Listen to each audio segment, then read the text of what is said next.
let me paint a picture for you. And I want you to be really honest with yourself about whether this sounds familiar. 5 years ago, you were making $42,000 a year. You were living in a small apartment, driving a used Honda Civic that had seen better days. And you remember lying awake at night, thinking to yourself, if I could just make $70,000, I would be set. I would finally feel comfortable. I could actually breathe for once. That number felt like the finish line. $70,000 meant security. It meant freedom. It meant, finally, being able to stop worrying about money every single day. Fast forward to today. You did everything right. You got the promotions. You worked the overtime. You networked. You upskilled. You landed the better job. And now you are making $78,000 a year, which is almost double what you used to make. By every objective measure, you have won. You upgraded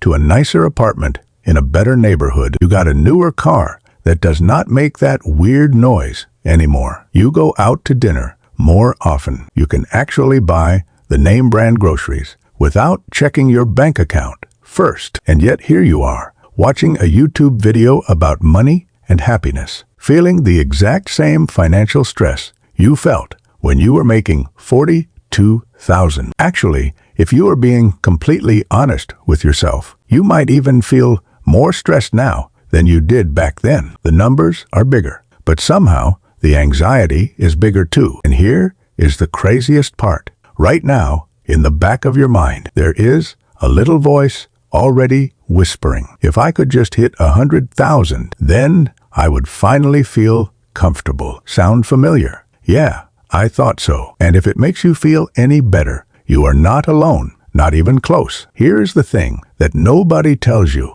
and I mean nobody. Not your parents, not your financial advisor, not the career gurus telling you to hustle harder. What you are experiencing right now is not a personal failure. It is not that you are bad with money. It is not that you are ungrateful for what you have. And it is definitely not that you just need to work harder and make even more money. What you are experiencing is actually one of the most well-documented psychological phenomena in human history. Scientists have been studying this for over 50 years, and it has a name. It is called the Hedonic Treadmill. And I know that sounds like some fancy academic term, but stick with me here, because once you understand how this invisible machine works, you will finally understand why you have been running as fast as you possibly can toward happiness without ever actually getting any closer. You will understand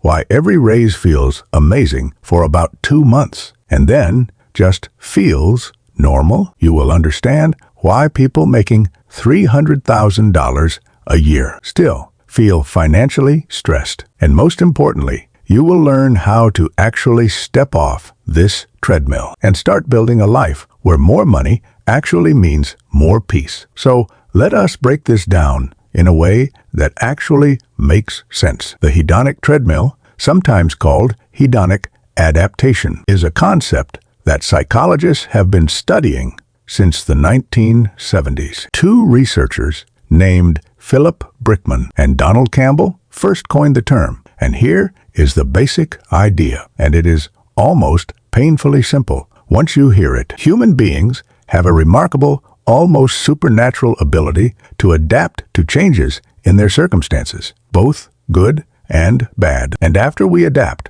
we return to roughly the same baseline level of happiness we had before. Think of it like a thermostat in your house. No matter how much you crank up the heat, the system eventually adjusts and brings everything back to the set temperature. Your brain works the same way with happiness. You get something great, your happiness spikes up, and then your internal thermostat kicks in and brings you right back to where you started. Now here is where it gets really interesting and honestly kind of disturbing. This does not just apply to small stuff. This applies to the biggest, most life-changing events you can imagine. Back in 1978, researchers published a famous study in the Journal of Personality and Social Psychology. They studied lottery winners, people who had won life life-changing money and compared their happiness levels to regular people who had not won anything. What they found blew everyone's minds. Just 1 year after winning the lottery, the winners were not significantly happier than the control group. Let me say that again, because it is important. People who won millions of dollars were not meaningfully happier than people who won nothing. Just 12 months later, but it gets even crazier. The researchers also found that lottery winners actually derived less pleasure from everyday activities than they did before winning. The simple joys of life, things like talking with friends, eating breakfast, watching TV, these things became less enjoyable after they got rich. Their baseline for what felt good had shifted so dramatically that normal pleasures could not compete anymore. Think about what that means for a second. These people got exactly what most of us dream about: a massive financial windfall, enough money to never worry again. And not only did it not make them happier long term, it actually made the simple things in life less satisfying. That is not a money problem. That is a brain problem. That is your internal thermostat doing exactly what it is designed to do. And here is what most people never realize. Your brain is running this exact same program on every single raise you have ever gotten. Every promotion, every financial upgrade, every time you moved to a nicer apartment or bought a better car. The adaptation period might vary a little, but research suggests that for most positive financial changes, you are looking at somewhere between 3 to 6 months before your brain completely recalibrates, and that new income level feels totally normal. That $60,000 salary that felt incredible in January, by July, it is just your salary. The car that made you feel successful when you drove it off the lot. Give it 8 months,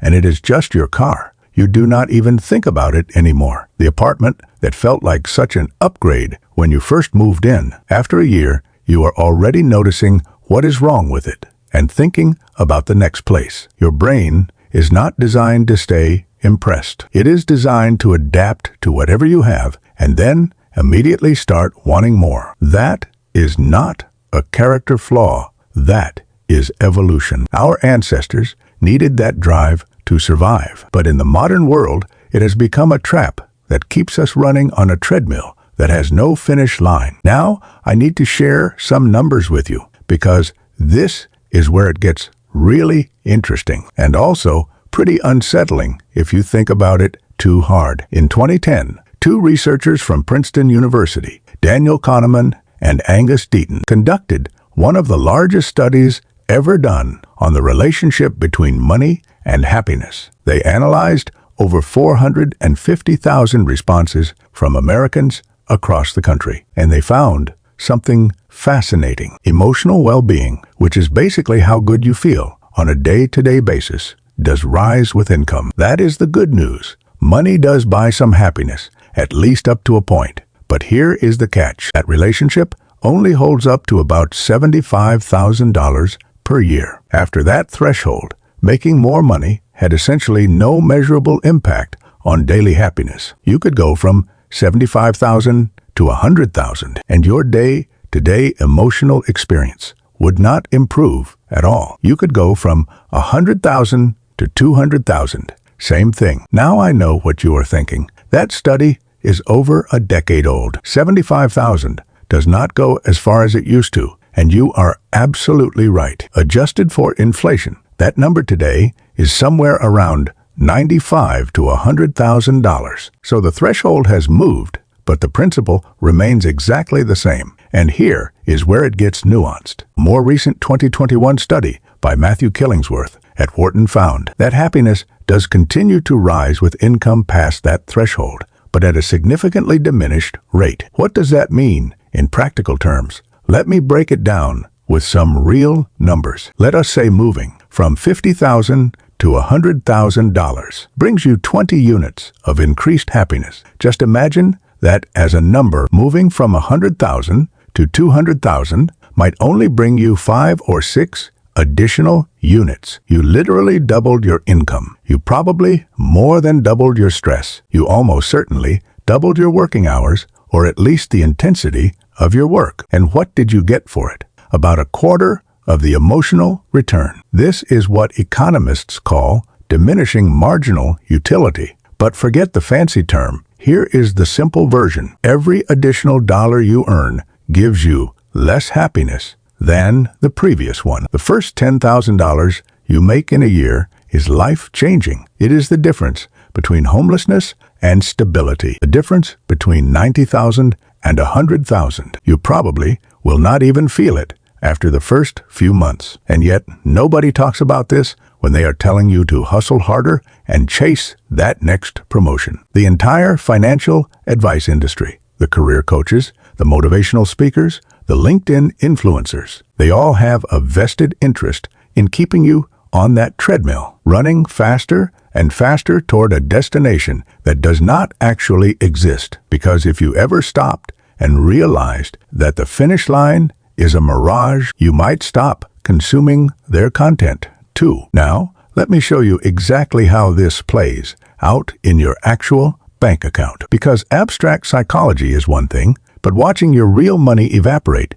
is another thing entirely. Let us say you are 30 years old, making $60,000. After taxes in an average state, you are taking home maybe $47,000, which works out to about $3,900 a month. Your essential expenses, and I mean the real essentials, like rent, utilities, basic groceries, transportation, and insurance, come out to around $2,400. That leaves you with $1,500 of discretionary income every single month. It feels a little tight, but you are making it work. You can save a bit, have some fun, and still feel like you are moving forward. Then you get a promotion. Congratulations, you are now making $80,000. After taxes, you are taking home roughly $62,000, which is about $5,200 a month. That is $1,300 more every single month. You should feel rich, right? You should have so much breathing room now. But here is what actually happens. And be honest, you have probably lived this exact scenario. You move to a nicer apartment because, hey, you deserve it. You have been working hard. That adds about $500 to your rent. You upgrade your car because the monthly payment is only $150 more. And the new one has CarPlay. You start eating out more because you are busy and successful and you do not have time to cook every night. That adds maybe $300 to your food budget. You subscribe to a few more streaming services and apps because what is another $15 here and there? You buy nicer clothes for work because you need to look the part at your new level. Maybe you pick up a gym membership that you will definitely use this time. Add it all up and suddenly your essential and quasi-essential expenses have ballooned from $2,400 to $3,800. Your new discretionary income, $1,400. That is actually less than you had before your raise. Let me repeat that because it is insane. You made $20,000 more per year, and you somehow have less financial breathing room than you did before. Less money to save, less money to invest, less cushion for emergencies. You upgraded your lifestyle across the board, and all you accomplished was maintaining the exact same level of financial stress. This is called lifestyle inflation, and it is the physical, tangible dollars and cents manifestation of the hedonic treadmill in your bank account. It is not theoretical. It is not psychological. It is math, and it happens to almost everyone who does not consciously fight against it. But here is the part that really gets to me, because it is not just people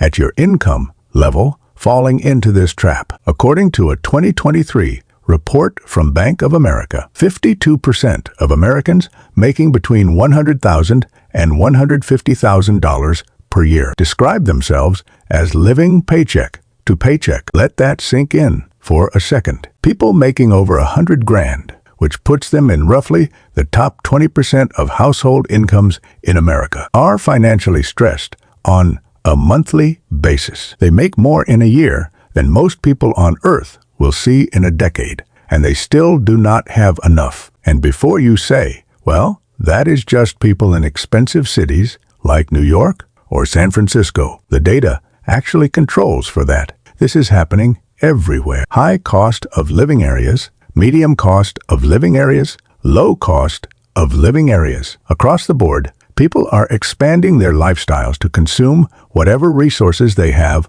available. A 2022 survey from a company called PIMP found that 36% of people making over $200,000 also identify as paycheck to paycheck. These are people in the top 5% of earners. They make 4 times the median household income, and more than a third of them are stressed about making it to their next paycheck. At some point, you have to stop blaming the economy and start looking at the psychology. These are not people who cannot afford their lives. These are people whose lives have automatically expanded to consume whatever money is available. They are running on the treadmill at maximum speed, absolutely convinced that they are almost there. Just a few more raises, just one more promotion, just hit that next milestone, and then they will finally feel secure. But the treadmill does not have a finish line. That is the whole point. That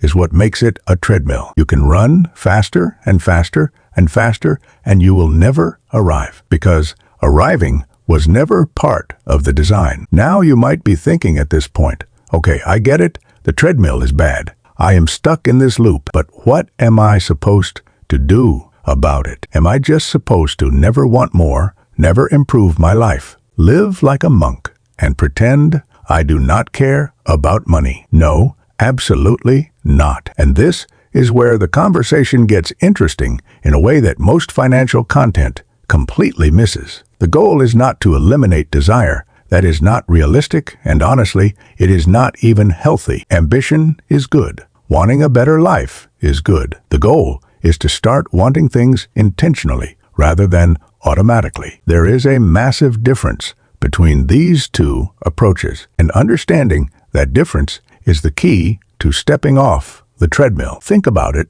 this way. There is a huge gap between upgrading your home because you genuinely value space, privacy, and being able to host friends and family, versus upgrading your home because that is just what people do when they make more money. The first one is conscious spending aligned with your actual values. The second one is unconscious adaptation to external expectations. One makes you happier. The other just makes you broker. The hedonic treadmill runs on autopilot. It runs on the assumption that more is always better, that upgrades automatically equal happiness, that your future self will be satisfied by the thing your current self is chasing. But that is a lie your brain tells you. Your future self will adapt to whatever you buy, just like your current self adapted to everything you already have. You cannot win this game by playing harder.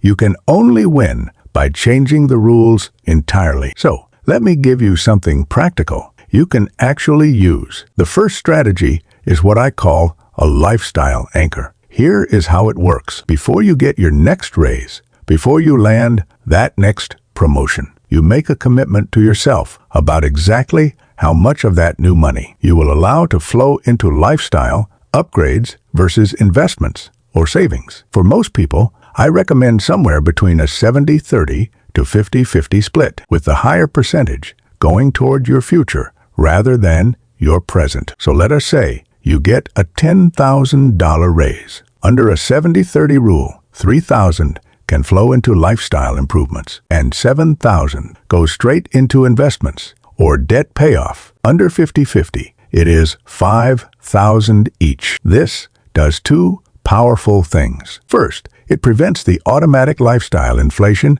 that keeps you trapped on the treadmill. You are building a wall between your income and your spending. Second, and this is the part people miss, the lifestyle improvements you do make feel more intentional and therefore more satisfying. You are choosing them consciously rather than drifting into them. That $3,000 of upgrades will actually feel better than $10,000 would have because you decided it mattered. The key is to set this rule when you are thinking clearly, not in the moment, when you are excited about a raise and already mentally spending it on a new car. The second strategy might sound counterintuitive, but it is incredibly powerful. It is called negative visualization. And before you click away, thinking this sounds depressing, hear me out. Stoic philosophers have been practicing this for over 2,000 years, and modern psychology has confirmed it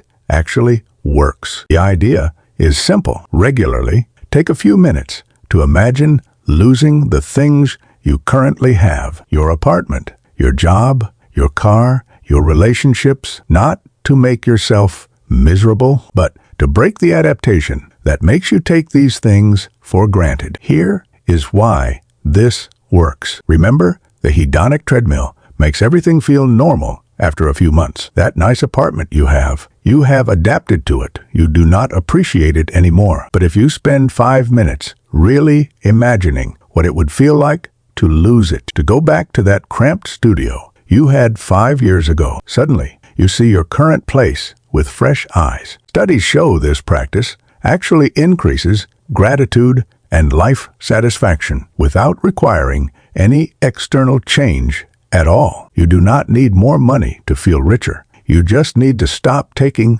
what you have for granted. Try this once a week. Take 10 minutes to vividly imagine your life if you suddenly lost your job tomorrow and had to go back to whatever you were earning 5 years ago. Feel the anxiety, feel the loss, really sit in it. Then open your eyes and realize you still have what you have. That gap between imagined loss and current reality is where gratitude lives. And gratitude is one of the only scientifically proven antidotes to hedonic adaptation. The third strategy is to optimize for time, not money. This is where most people get it completely backwards. They sacrifice time to earn money, then use that money to buy conveniences that save small amounts of time, never realizing that the trade is deeply unfavorable. A 2017 study published in the Proceedings of the National Academy of Sciences found that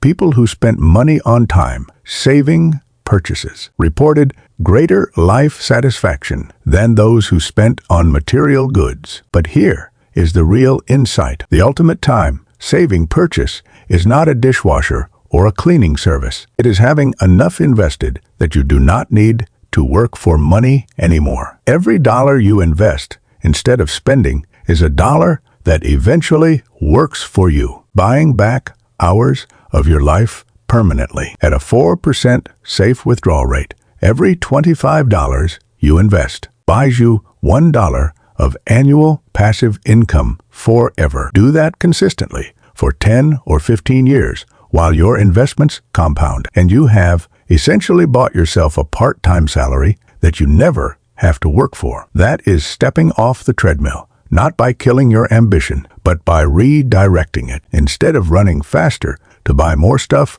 that will not make you happy anyway, you are running to buy your time back. And that is a race that actually has a finish line. Look, I want to leave you with this. The hedonic treadmill is not evil. It is actually a survival mechanism that helped our ancestors stay motivated in a world of genuine scarcity. The problem is that we are running ancient software in a world of artificial abundance, surrounded by advertising designed to exploit our psychological vulnerabilities. Every billboard, every commercial, every Instagram ad is trying to convince you that you are not quite there yet, that happiness is one purchase away, and your brain, with its built-in tendency to adapt to everything good, makes this message feel true, even when you know logically that it is not. You are not broken for feeling this way. You are human. But being human also means you have the ability to recognize your programming and choose